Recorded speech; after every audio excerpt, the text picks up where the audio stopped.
Episode 4 of Season 3 of Amazon's Wheel of Time is out, and it was a banger. I've already released my review of the episode, and today we're going to go through the episode with a fine-tooth comb, and we'll talk about all of the Easter eggs and little things that I love from the episode, as well as how some moments compare to their counterparts in the books. Now, there's a ton buried in this episode, so let's get started with breaking down Episode 4 of the Wheel of Time Season 3, titled The Road to the Spear.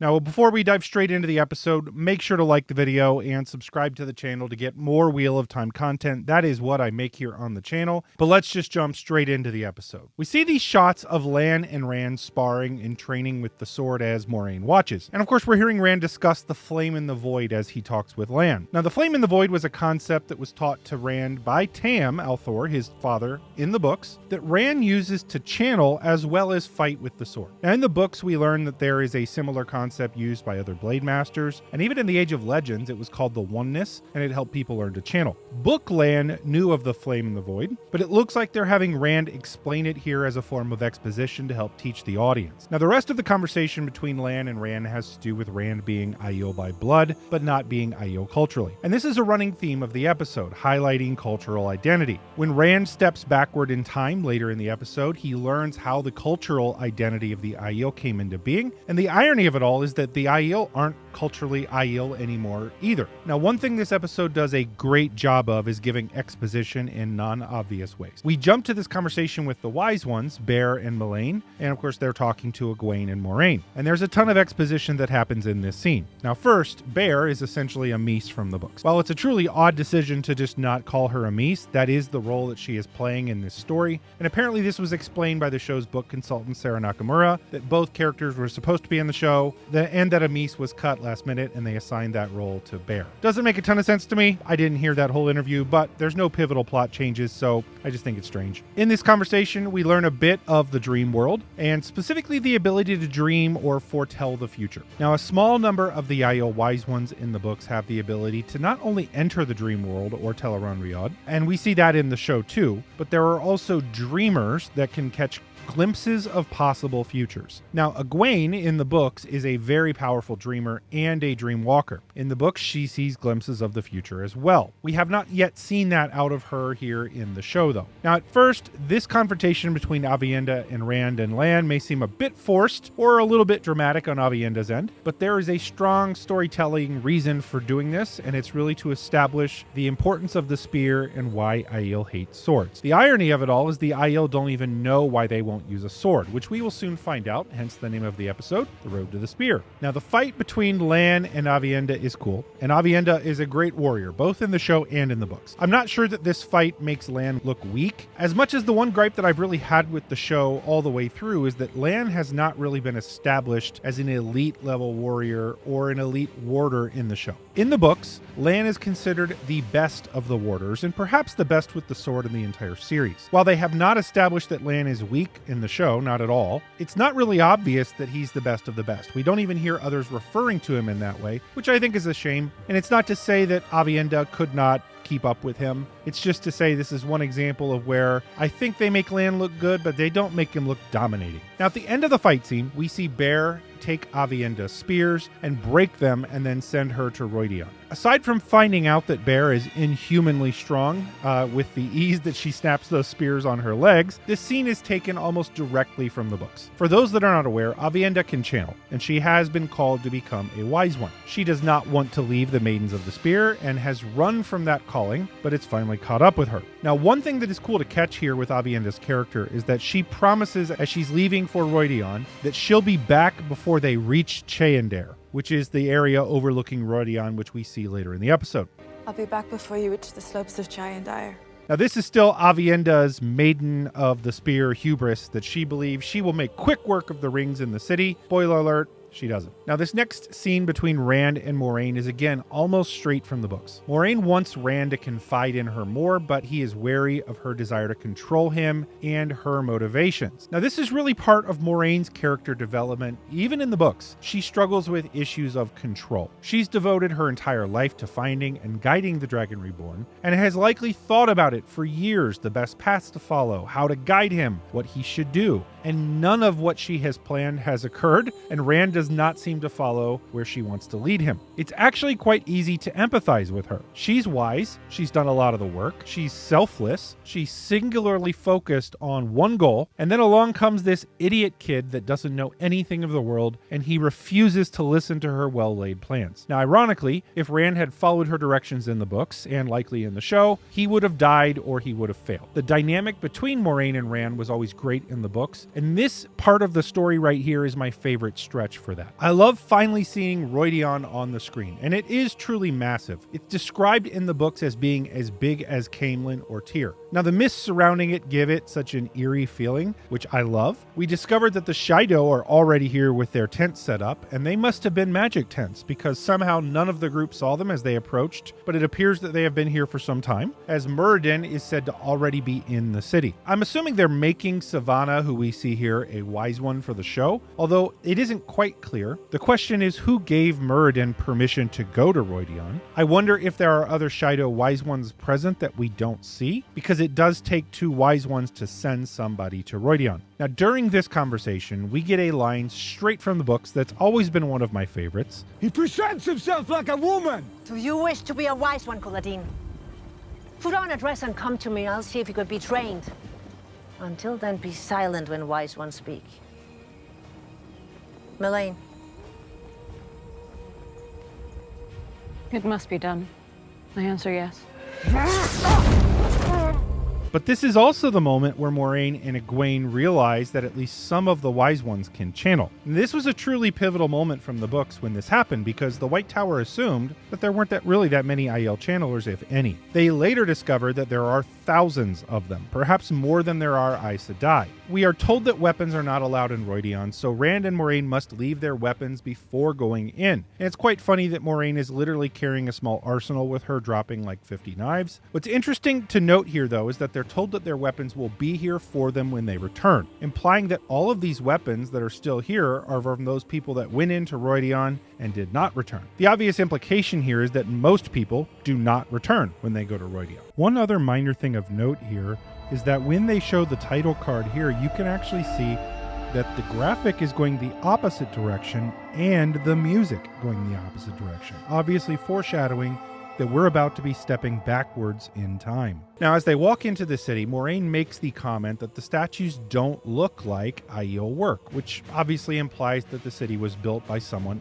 other than Aiel. In fact, the city was built by the true Aiel, or the Gen Aiel, those who stayed true to their vows to the Aes Sedai. Now, Moraine notices that the fog is unnatural, as she can see wisps of the power holding it in place. They arrive at the center of the city, and they come across a giant tree called the Tree of Life, or Avendesora. The Avendesora tree is a Chora tree that has grown vast over thousands of years. Now, Chora trees were tree constructs that were created in the Age of Legends with the One Power. They project an aura of calm and peace under their branches. They were very, very common during the Age of Legends. Avendesora is the last remaining Chora tree in the world. Now, Moraine mentions that her uncle, King Laemon Damodred of Cairhien, cut down a sapling of Avendesora that was given to them by the Aiel, which is what started the Aiel War and brought the Aiel over the Dragon Wall more than 20 years prior to the start of the story. Moraine mentions here that if not for her uncle cutting down the tree, Rand would never have been born on Dragonmount, and Rand says they've been connected all along. Well, in fact, they are more connected than even that. Rand's mother, Shael, was actually Tigraine Mantiar, the former daughter heir of Andor, before she ran off to join the Aiel. Her absence is actually what prompted Morghese to seize the throne, which we saw in the previous episodes. Tigraine was married to Terengil Damodred, who was Moraine's half-brother. So, in fact, fact, Moraine is Rand's aunt by marriage. Galad Damodred, who we met in previous episodes, is actually Rand's half-brother as well. For more on the crazy family trees in the story and how everyone is connected, check out this video here, breaking them all down if you want to know more. We next see Rand enter the glass columns, which we'll learn more about here in a moment. This is just awesome to finally see visually after having read about it for years. Now, what these columns are what's called a ter'angreal,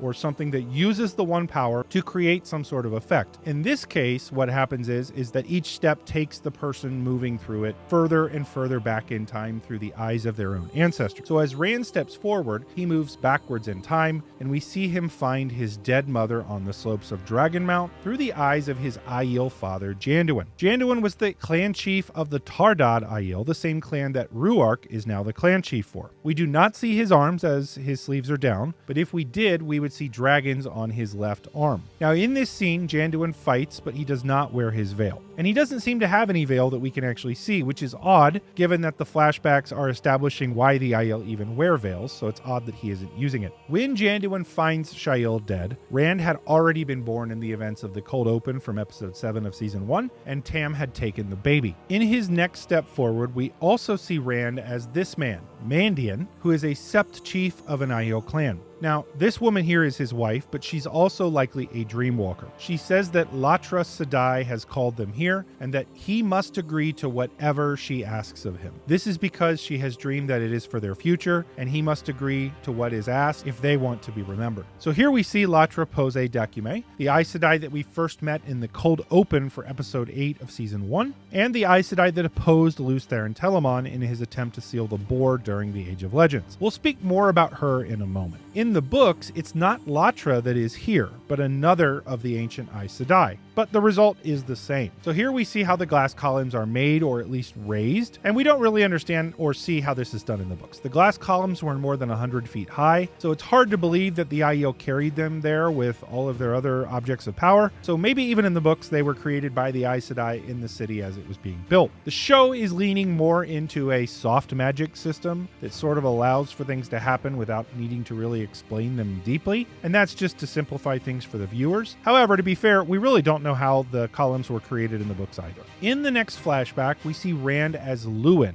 and here he is under a sapling of the tree that would become Abavendasora. Now at this point, they appear to be very much as the Tinkers are, especially with their clothing and their wagons. Here before they sneak into the camp, one of Luwin's friends says that they need to pull their dust veils up so that no one sees their faces. Now this is obvious foreshadowing to why they wear veils, and well, again, we're going to come back to more of that here in a moment. While in the camp, somehow an orc from the Lord of the Rings shows up in the camp. I'm gonna carve you like a pig, boy. I'm gonna bleed you like a stuck pig.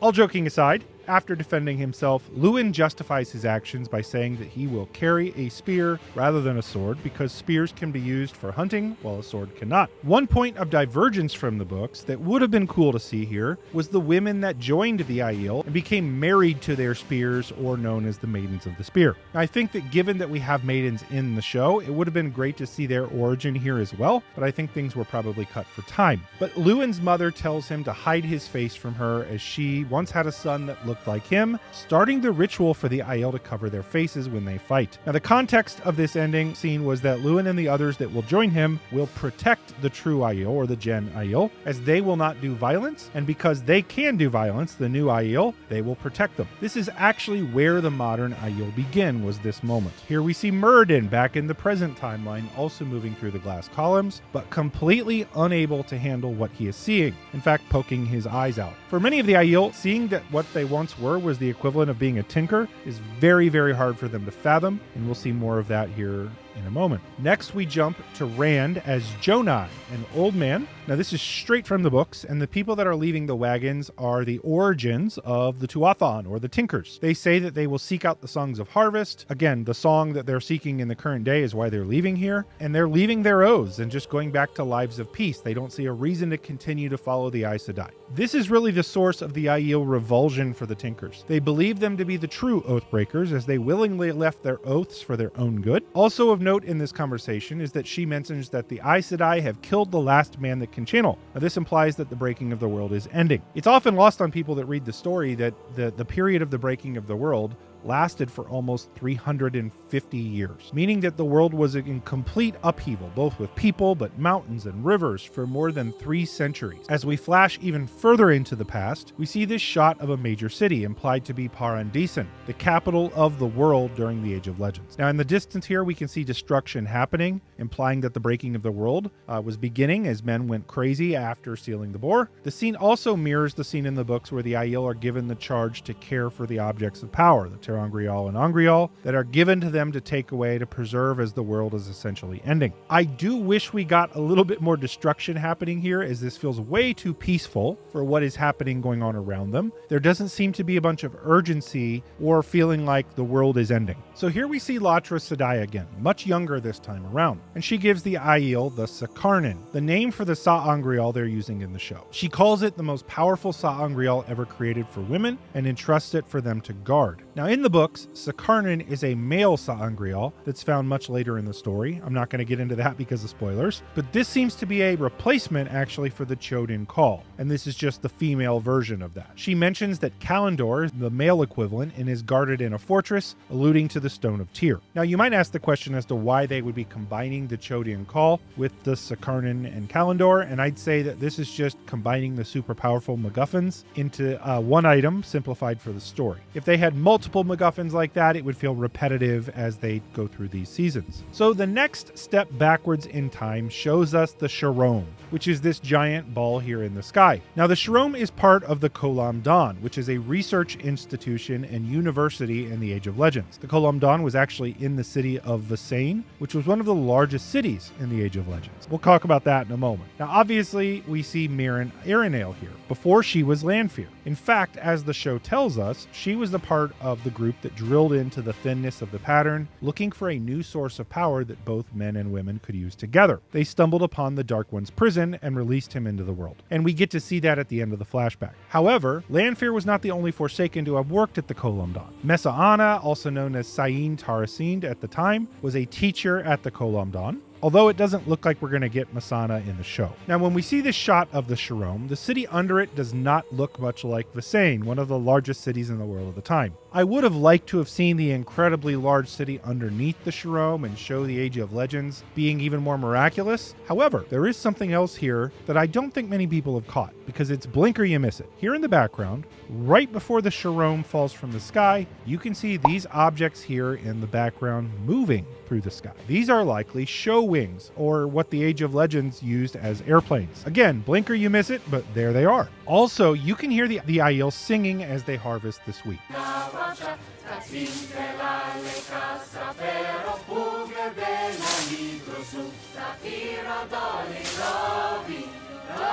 This is the song that the Tinkers are seeking. What's missing here, though, is that in the Age of Legends, the Aiel did this in conjunction with the Ogier and the Nim, which were a race of living plants that were constructed using the One Power. Their singing had a miraculous effect on the growth of plants, and crops and hunger were essentially eliminated in the world because of it.